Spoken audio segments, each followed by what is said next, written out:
They did their AI event, Paul. Google has one today, exciting. right? I think. Yep. What's that? Google has one, right? Yeah, I think we're all having one.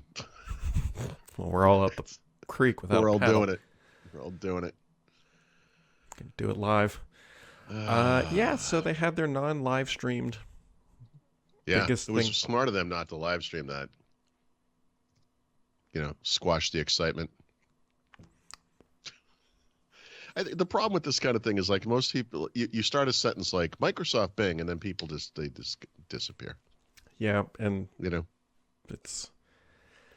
I mean, it looks neat, I guess. I think it was Walking Cat tweeted out. He said, "This feels a lot like Joe Bafuri introducing Cortana. Like they just took that script." Yeah. Yeah, if you look past the nonsense tech blog, oh my God, this is amazing stuff, you see really disturbing things, like Jeffrey Fowler at the Washington Post wrote about how it introduced a Tom Hanks investigating Watergate conspiracy theory. Oh, fantastic. Like out of nothing. It's like, what is it? Like, I don't know. So, we gotta get through that. Yeah, here's the other thing that I can't figure out. I like that there's only one thing. Well, there's a lot of things. So yeah, their argument here is that search is going to evolve, right? You're not going to during their presentation, like, search hasn't evolved, like it's just still a list of links, sort of thing. Right. And so now you have this conversational AI that brings all this data together. Well, here's one of the big issues I have. Okay. Where does it get that information? Well, we all know they're just scraping the internet, right? They're just aggregating.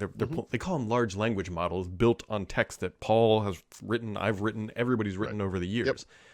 All of a sudden now, they're bringing all this data into this chat interface. They are sending zero traffic to any website by doing this, which means this is good for Microsoft. This is bad for, I don't know, literally everybody else. Well, this is what Google's been doing with their, But it's like even worse than that, though. Yeah. Well, so they'll qualify that by saying, under the little chat description of whatever it is you ask for, it'll list out the sources. I can assure you, nobody gives a crap what the sources. I was going to say, Paul, we live in a society where people read the headline in a tweet and have a very emotional reaction and don't even click the link. So it's a footer? No. Right. Well, right. I honestly, I think the most you can expect out of any user there is for them to look at the list of sources and say, oh, yeah, okay, those seem trustworthy. How many times have you clicked a source link in a Wikipedia post? Right. No, I don't. But I mean, they don't. Those are footnotes, right? I mean, this is like, listen, you're 100% right. I'm not disagreeing. I'm saying this is what the argument will be. Man, if they could have just waited 10 years, because I could have just ridden this out into the sunset, but now I'm going to have to deal with this for the next 10 years of my life. And it's like, great. I mean, it's interesting. And I think anything that Microsoft can do to give it, you want to be part of it? Give itself an edge over Google and maybe balance that playing field a little bit is interesting.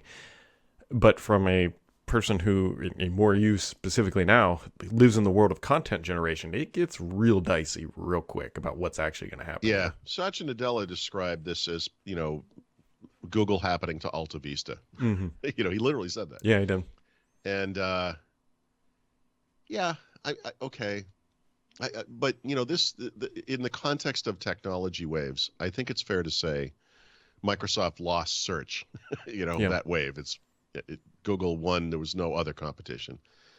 Companies have been trying ever since. And the thing that might replace search is something that is not like the search that that Google dominated. Maybe that's the answer. The question is whether Google can be part of that wave or whether it will be Microsoft or some other thing. Coincidentally, I just got led into something called the Notion AI beta. And Notion has right. Very interesting. This stuff is it's going to be part of everything, and God help us all. We'll see. There's going to be problems. There's no doubt about it. And the question is whether we get past those things, I guess. I mean, I will say, I don't believe, like if you searched Google for some topic, like whatever it was, yeah, I don't even want to make things up. It doesn't matter. I would say by and large, I don't think there's any indication that misinformation is being pushed out through the Google search engine in the top results, certainly, and that it's not a source of factual issues, right? We have issues with Google search related to tracking and advertising, sponsorships that appear before results. I'm trying to think what else. Scraping, like you said earlier, that kind of stuff. But as far as like the accuracy of what you get, I don't think anyone really doubts it. I'm sure people right now are shaking their heads vehemently that that's not the case. But I don't think of it that way.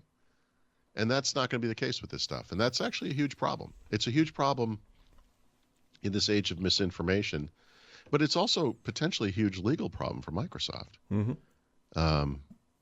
It's very interesting to me that they have decided to be so aggressive on this, because I don't think of this company as being aggressive on anything. And they are very clearly are seizing a moment that they see exists. Yep. And are pushing everyone else to do it. It's almost like a nuclear arms race. It's like it really is. Yeah, I mean, so I don't know what the equivalent for AI is of the Cold War, but that's what we're about to. We just entered into that era, whether we realized it or not. The other interesting thing, which I didn't see solved, and I'm not saying this won't get solved, but a lot of times when you go searching for things, you don't actually know what you're looking for. And I'll give you a specific example. So yesterday, I was looking up, because we're going out west for spring break, I was looking up hiking trails in Bryce Canyon. I don't actually know what I was looking for. I just wanted to see what the options were. And so if you go to like a Chat GPT or whatever and say, like, give me the best hiking trails in whatever Bryce Canyon, you're missing a ton of contextual information that really makes things like, it's one thing to see a trail. Okay, that trail is 4 miles long, but is it? Oh boy! Like, there's no pictures, there's nothing about it, there's no ratings, and so maybe that's how you get people over to click. But dude, what you just described, which is correct, is the argument that people had in the early 1990s about headline news, or in the 1980s about USA Today. Or, pick your era. There used to be a thing with journalism that in my brain, the way I think of it is, news happens. The space shuttle, explodes, or some awful thing happens. There's a earthquake in Mexico City or whatever it is. If you want to see what's happening, like right now, like at the time, 20, 30, 50 years ago, whatever, you would go to TV, and it would be live reports, and it would be the fog of war. It really, there was a lot of no one was really sure what was happening, but that was the thing, And then in the morning you could get up and you could read the newspaper, which was delivered to your house in paper form, written over the night, by people collating reports, and it would have some level of detail. And then a week or a month later, a magazine would arrive, Time or Newsweek or something like that, and it would have way more detail because more information had come out. And this, even though there would be daily stories on the TV and in the newspaper, that further report would be, it would just bring it all together, and it would make it make sense or whatever. All right. I mean, this is all out. And then books would be written, right, over time. Like a year later, a book would come out. So what's happening to the world? I mean, in the world of YouTube influencers and Instagram and Reels and TikTok and all this freaking nonsense that we have now, the self-publishing stuff, which is so incredible on one level, is just it's so facile. I don't know how to. It's so like stupid, and now the stupidity is going to be generated by AI, which, like all other human constructs, is full of our own biases and stupidity because we built it. And all it has to fall back on now is not those Newsweeks and Times and books and whatever. It's the idiot TikToker, blogger, or whatever they're called, and the YouTube influencer or whatever. And I'm sorry, but you only get out of something what you put into it.